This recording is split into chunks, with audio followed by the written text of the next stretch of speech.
कि जयंत चौधरी सीधा एनडीए में। ऐसा क्या हुआ जनवरी और फरवरी के बीच में कि जयंत चौधरी पुराने दोस्त छोड़कर नए दोस्त बनाने चले आए?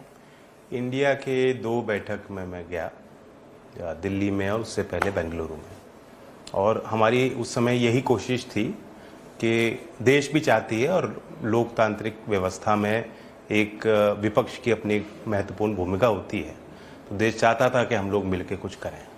और उस दबाव में सब पार्टियां उन्होंने बैठकें की, बातचीत की, क्या रास्ता निकलेगा।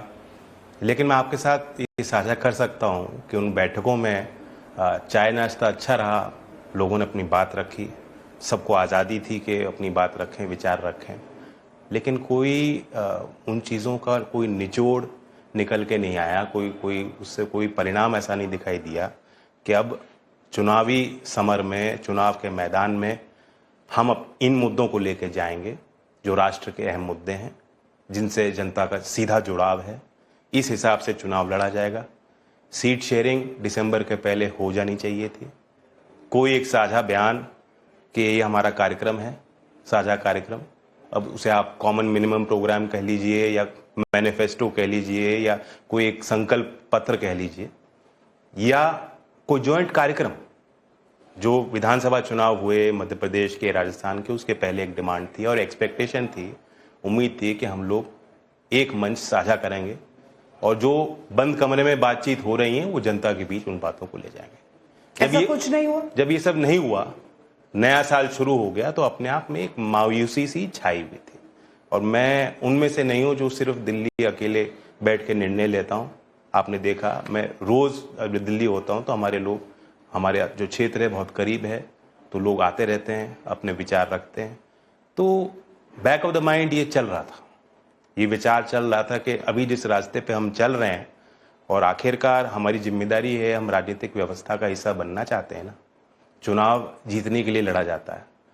आप सभी आइडियोलॉजी का कुछ लेना देना नहीं, बिल्कुल है। पार्टियां विचारों को लेकर बनाई जाती हैं, लेकिन इस पे हर पार्टी को गंभीरता से विचार करना होता है कि सत्ता हासिल करके आप अपनी विचारधारा को कैसे आगे करेंगे, कैसे उसको बढ़ाएंगे। तो यानी कि विचारधारा पहले और सत्ता बाद में नहीं, सत्ता पहले और बाद में विचारधारा आती है। नहीं, आपने ऐसे ही कहा। कहने का तात्पर्य यह है कि हम लोग ऐसा काम करें कि सत्ता में आए और आप अपने विचारों को लागू कर पाए। तो लेकिन विचार पहले होना चाहिए। अगर विचार नहीं है तो कोई गठन नहीं है, कोई संगठन की जरूरत नहीं है। आपका ऐसा कौन सा विचार है जो बीजेपी के साथ मिलता है कि आप बिल्कुल डायमेट्रिकली ऑपोजिट कैंप से बीजेपी में आ गए? कौन सा विचार मिलता है? देखिए, एक विचार की बात नहीं, कई चीजें होती हैं।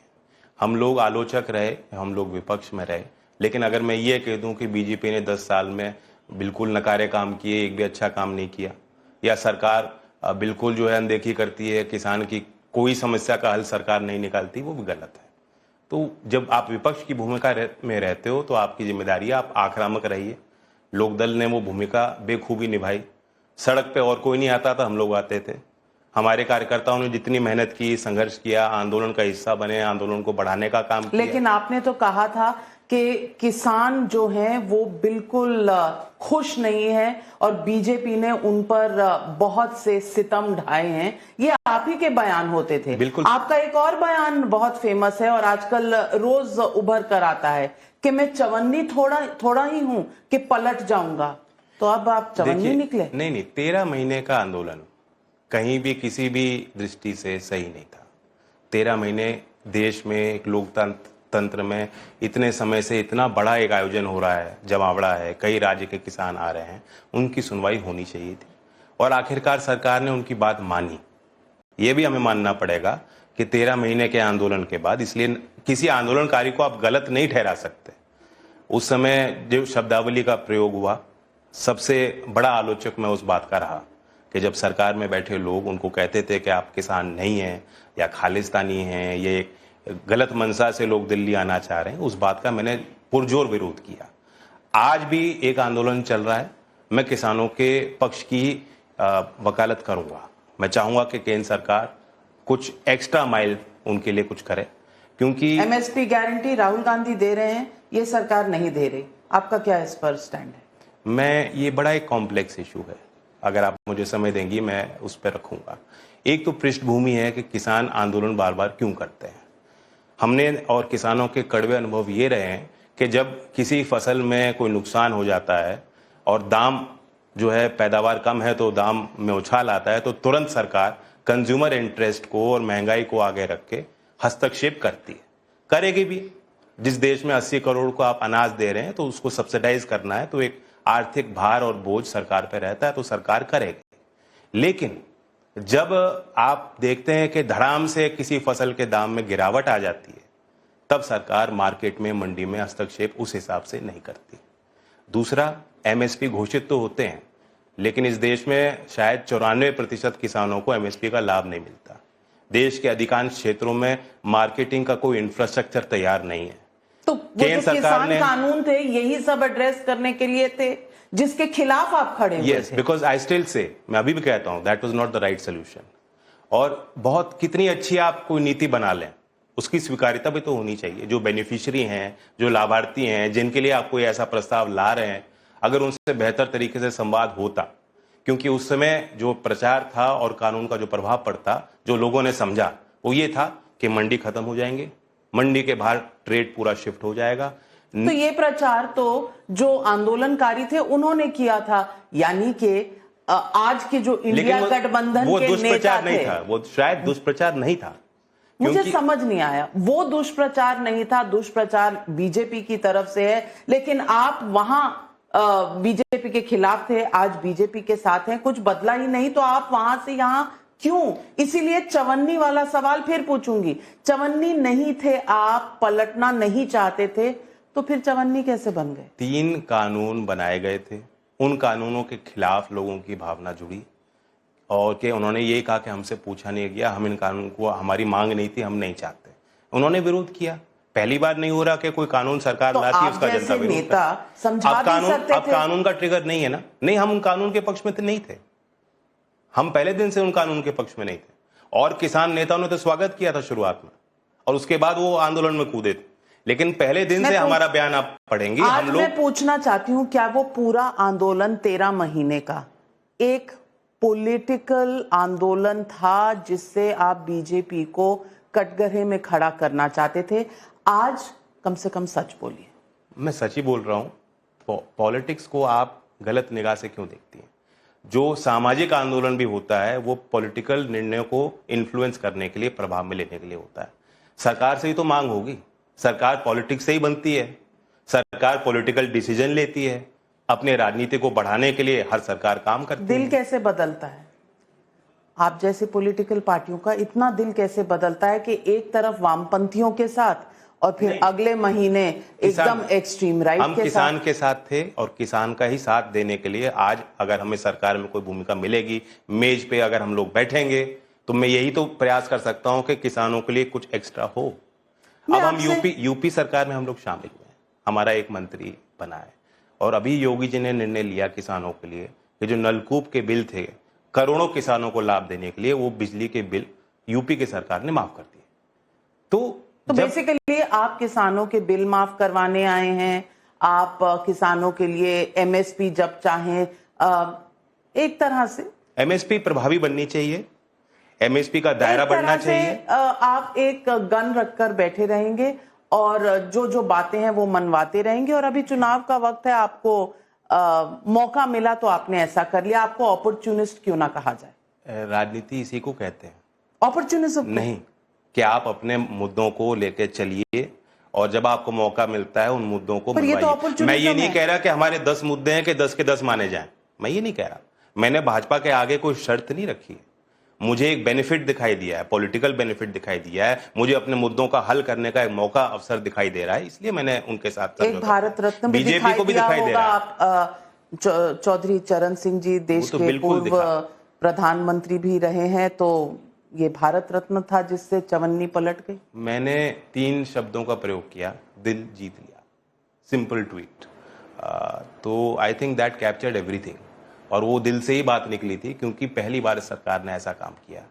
और मैं, राहुल गांधी नहीं दिल जीत पाए आपका, अखिलेश यादव नहीं दिल जीत पाए। भारत रत्न तो नहीं दिया ना, भारत रत्न अखिलेश जी तो देने की स्थिति में नहीं थे खैर, लेकिन यूपीए की सरकार रही और कांग्रेस की भूमिका सरकारों में रही है और एक प्रमुख पार्टी है देश में, क्या नेशनल पार्टी है, लेकिन उनकी तरफ से मैंने कभी डिमांड नहीं सुनी कि चौधरी चरण सिंह जी को भारत रत्न मिलना चाहिए। मैं पूछना चाहती हूँ कि आपने इंडिया गठबंधन की मीटिंग्स की बात की, राहुल गांधी का इसमें क्या रोल रहा और ये इंडिया गठबंधन आगे नहीं बढ़ पाया, जो सपना था उसे साकार नहीं कर पाया, इसके कारण क्या थे? क्रिटिकल एनालिसिस क्या है आपका?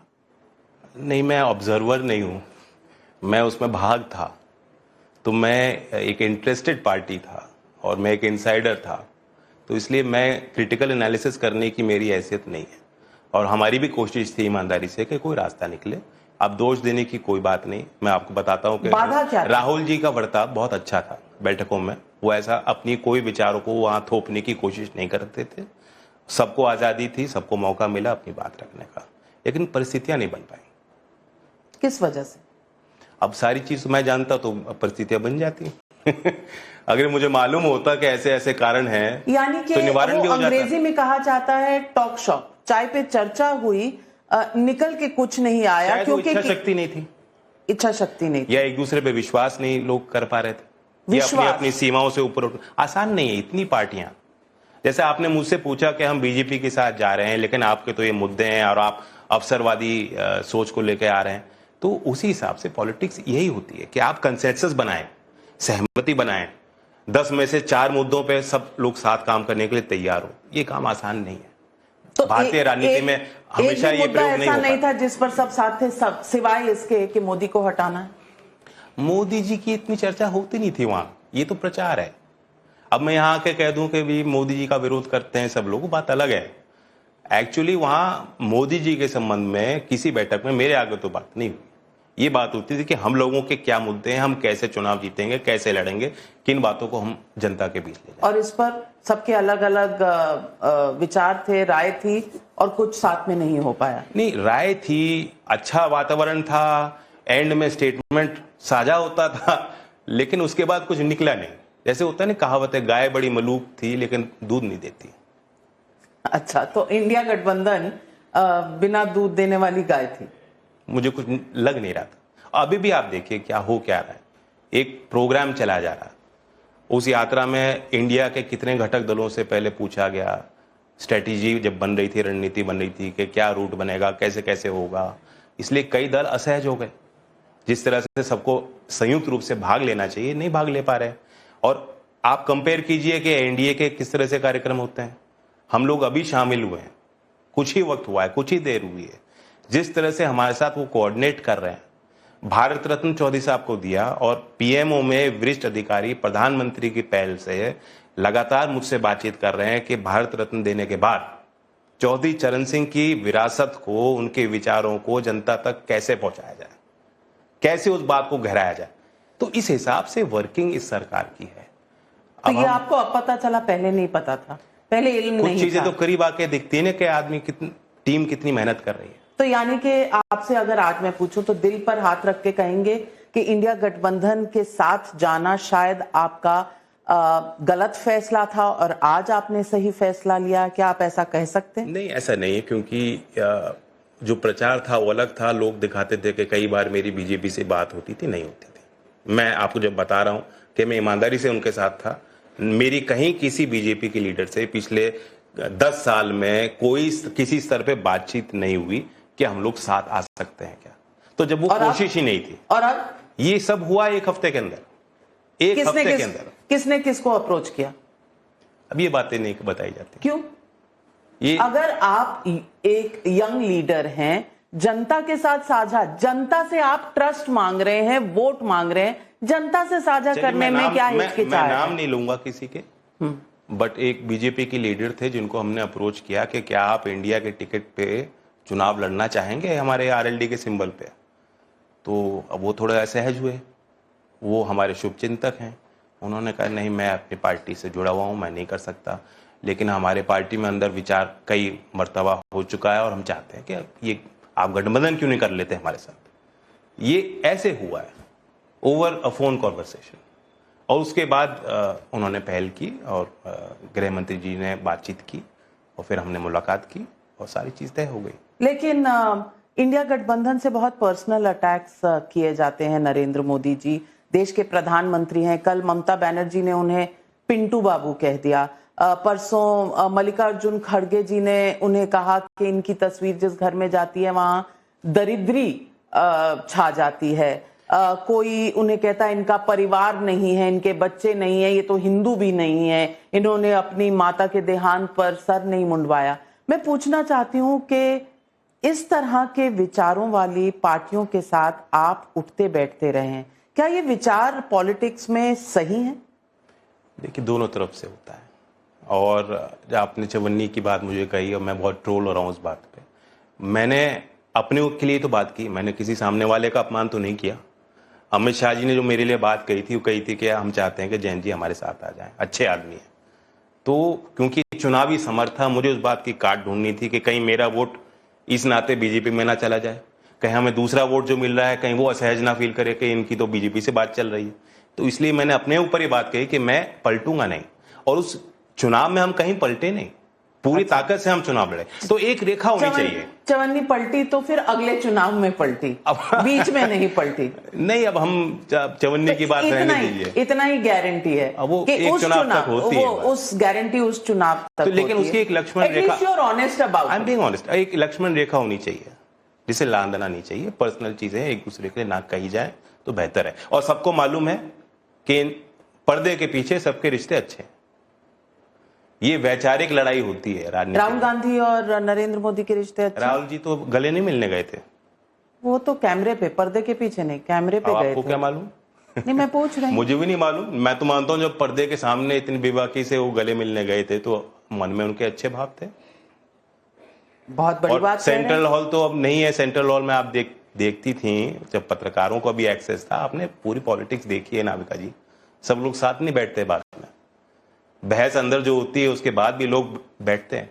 और विपक्ष की भूमिका है कि विपक्ष और सरकार दोनों को काम करना है, लोकतांत्रिक मूल्यों के लिए, सिद्धांतों को आगे बढ़ाने के लिए, देश के संविधान के लिए। मैं आपसे एक सवाल और पूछना चाहती हूँ। आपकी राहुल गांधी अगर नहीं तो कम से कम अखिलेश यादव से तो अच्छी दोस्ती थी। उन्होंने आपको राज्यसभा के चुनाव में सपोर्ट भी किया। पिछले हफ्ते ही मैंने उनसे जब इंटरव्यू किया तो उन्होंने कहा पढ़े लिखे आदमी हैं, क्यों ये गलती की मुझे नहीं पता, मिलूंगा तो पूछूंगा। पता नहीं आप उनसे मिले कि नहीं, पर उसके बाद मैं आपसे मिल रही हूं तो पूछ रही हूं अखिलेश यादव की क्या गलती थी जो आपने उनका साथ छोड़ा? वो तो आपको बीजेपी से कहीं ज्यादा सीटें भी दे रहे थे, बीजेपी ने तो आपको 2 ही सीटें दी।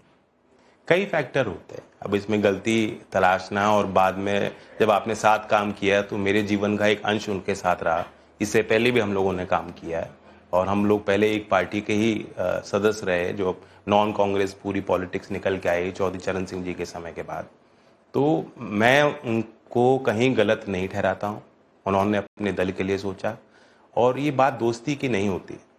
दोस्ती और निजी संबंध, जैसा मैं आपको पहले भी कह रहा था, सबके मधुर हैं, सब एक दूसरे का सम्मान भी करते हैं जो एक स्तर के लोग हैं और जिनके विचारों से आप कह सकते हैं कि ठीक है इनमें कुछ मादा है, लड़ाई लड़ी है, संघर्ष किया है और देश के राजनीति में मुख्य धारा में ये लोग हैं, तो उन सब लीडर्स का सम्मान है आपस में। तो बट लेकिन दोस्ती में कोई अपने दल को तो नहीं कमजोर करेगा ना, उनकी जवाबदेही तो अपने लोगों के प्रति। आपका दल कमजोर हो रहा था समाजवादी पार्टी के साथ? बिल्कुल हो रहा था, और अगर हम साथ चुनाव लड़ते और कमजोर हो जाता। क्यों? अब जीतने का मादा नहीं है? नहीं, समाजवादी पार्टी सवाल जीतने का नहीं, सवाल ये है कि हमारे लोग जो चाह रहे थे, और मैंने महसूस किया है क्योंकि जब मैंने निर्णय लिया कि गठबंधन यहां होना चाहिए। क्यों? क्योंकि ये विनिंग पार्टी है। Now let's not question their wisdom. Desert the sinking ship, come to the flourishing side. जो भी कारण है, मैं नेगेटिव में नहीं जाना चाहता। तो ये तो अपॉर्चुनिज्म ही होती है। मैं आपको वही तो कह रहा हूं, पॉलिटिक्स क्या है? अवसरवाद नहीं। आप चुनाव लड़ते हैं कि चुनाव जीता जाए, आप कहीं विचार से समझौता नहीं कर रहे। लोकदल पहले किसानों की वकालत करता था, आगे भी करेगा। हमने कहीं समझौता उन चीजों से नहीं करना है। जहां हमें ठीक लगेगा हम पूरा पुरजोर साथ देंगे, जहां हमें लगेगा कि सरकार से कोई गलत निर्णय हो रहा है उसका विरोध भी कर सकते हैं। मुझे ये बताइए कि 2 सीटों के बनाम आपको समाजवादी पार्टी के साथ बातचीत में शायद 7-8 सीटें मिल रही थी, आप कम पे क्यों फैसला करके इस तरफ आ गए? कोई तो कारण रहा होगा। What is it that was attracting you to the BJP?